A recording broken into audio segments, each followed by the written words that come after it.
Plastic pollution in the ocean is a huge problem, but microplastics has become an even bigger problem because of the sheer size and the size of the surface area of the toxins that are on these microplastics, and they get into everything. There have been scientific reports that said, hey, you know what? Microplastics are even in air molecules, in sea salt. It's just everywhere. They're getting into our lungs, they're getting into our system, and it's affecting our health overall.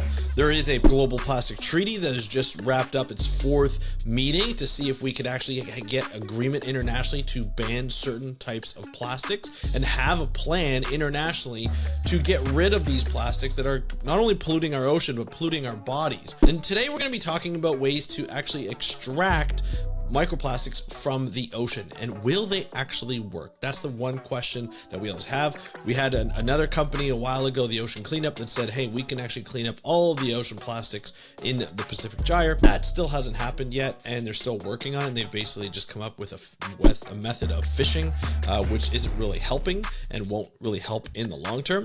But people are putting loads and loads of money because this is a problem that we have to solve, whether it's the right thing to do or the right way of doing it or not. People are trying to figure out ways to solve it. There's a new article in IFL Science that I want to cover today, which looks at how to bind with microplastics. Certain, I guess, chemicals, I guess you can call it, or materials, like I believe it's chitin, as well as the cotton, materials in cotton, to be able to absorb and bind. So it's going to be an interesting topic to talk about on today's episode of the How to Protect the Ocean podcast. Let's start the show. Hey everybody, welcome back to another exciting episode of the How to Protect the Ocean podcast. I'm your host, Andrew Lewin. This is the podcast where you find out what's happening with the ocean, how you can speak up for the ocean, and what you can do to live for a better ocean by taking action. And today we're going to be talking about microplastics, something that is really interesting. I've been talking about for a long time in terms of ocean plastic pollution and microplastics and how it affects the environment, our bodies. It is crazy. And if you want to find out more information on the ocean and plastic, you can go to our website, speakupforblue.com, find out all the information you need, episodes that we've done in the past, whether it's video, whether it's audio. There's always something for you to listen to or watch, and also read. There's all material on that podcast, including other podcasts.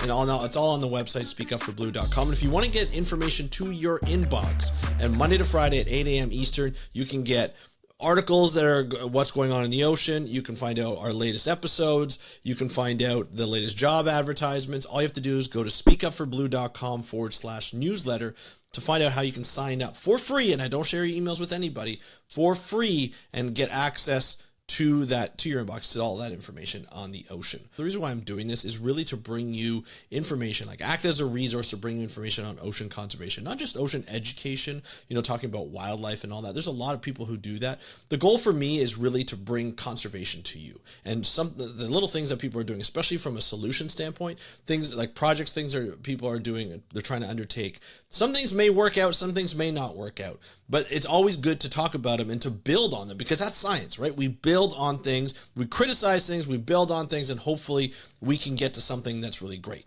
And in this case, we're talking about a topic that I don't know a lot in terms of like engineering our way and innovating our way to get to ocean solutions. I am not an engineer, I am not a chemist, but today we're going to be talking about materials that can help bind microplastics to help them get absorbed out of the ocean and into a proper way of disposing of them, if there really is a proper way of disposing of them. There's a lot of problems with plastics. The first is the amount of plastics that we use in our daily life. With all these solutions that I'm proposing, and people who are professionals in the plastics, in the plastic conservation and reduction, they're going to say the first thing we got to do is refuse to use single-use plastics. Refuse to use plastics at all times. And that includes in our clothes, that includes in our food or containers, that includes in our drinking bottles. It's just a number of things. It includes pretty much everything. And just to let you know, plastics is a petroleum product. It is a product that is made from fossil fuels, from petroleum,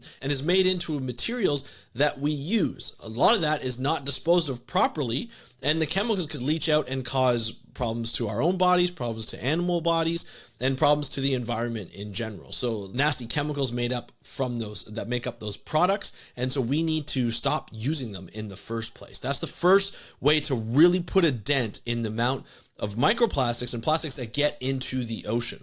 The second thing is we have to look at how to actually extract microplastics from the ocean. And the first thing to do is get it where it starts to enter, and that is into the river systems. Now, there are places like 4Oceans and other places that go around and clean up plastics, whether they're large plastics or microplastics. They do their best to get as much as possible, and they make materials from that, and they do their best to remake those materials and reuse those materials. So when you can't refuse, you reuse as much as possible, and you remake them into something that's inspiring to help them do their business. So 4Oceans, I did an interview with Alex Schultz. You can check it out up here, and you can find out how that company works and what they're doing. Again, we still have to stop using microplastics and plastics in general, but companies like 4Oceans really do a great job in helping us get their stuff out. And they work along riversides and river mouths to try and make sure that the entrance into the ocean, before it gets into this vast ocean that covers over 70% of the planet, they work at getting those plastics out before they can break down into microplastics. And that's essentially what happens, right? When it goes into the ocean,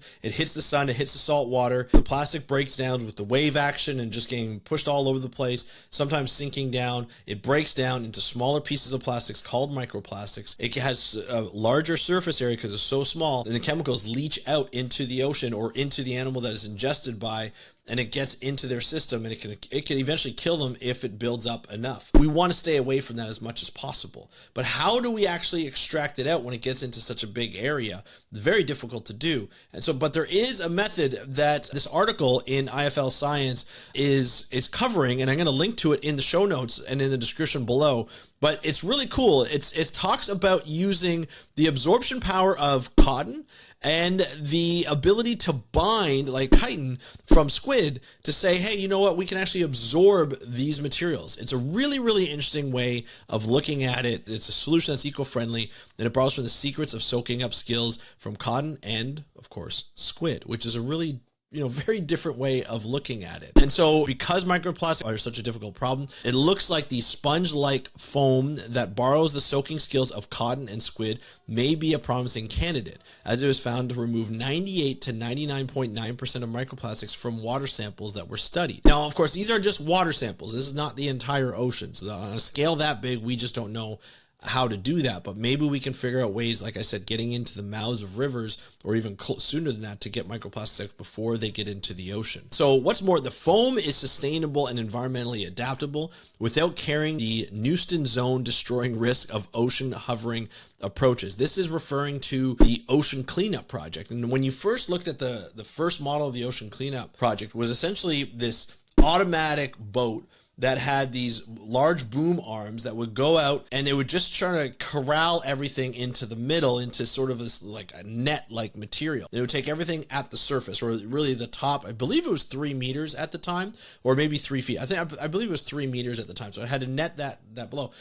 When they first rolled it out, they said, hey, it's not going to harm animals at all because it moves so slowly that animals can get out. There's these animals, invertebrates called Newtons, and they can't get out of the way. And so one of the major criticisms when they started showing pictures from this boom arm mechanism working, Dr. Rebecca Helm was one of the scientists that looked at the pictures and started identifying animals that were in these boomers and saying, hey, you know what? You are actually hurting animals. We can see it right there. These animals are important to the environment and to the ocean environment, and removing them without having someone there to try and get them out is just not a feasible way of doing things when you really look at it. So you are harming animals, which is said it did an environmental assessment, quote unquote, and it said it didn't do any harm to animals, but obviously it did. So that was referring to that. Also, while targeting microplastics already in the environment, it could use to treat water at factories before it gets released. So that's even more interesting. So any kind of plastics that are in the water that before it goes out into the river systems can also work. So working to both reduce the microplastics already in nature and those being leaked into it. So this has a lot of upside here so far. One of the authors said, microplastics entering terrestrial and aquatic habitats are anticipated to continuously increase for thousands of years due to the alarming volumes of plastic waste in the environment, around 4.5 billion metric tons. And the difficulty of degrading under natural conditions. So that's one of the quotes. So it goes on to say, the planet is under great threat from microplastics, and aquatic ecosystems are the first to suffer. As they provide convenient places for microplastics, which can combine with other contaminants and it be ingested by multiple levels of organisms. The development of a widely adapted approaches for microplastic remediation in aqueous environments is urgently demanded. Now, there is a really interesting graphic on here, so I highly recommend that you go to the thing. I'll pop it up in the video here in terms of how it actually binds using cotton and the chitin from squid. These materials are easily replicable, which is great.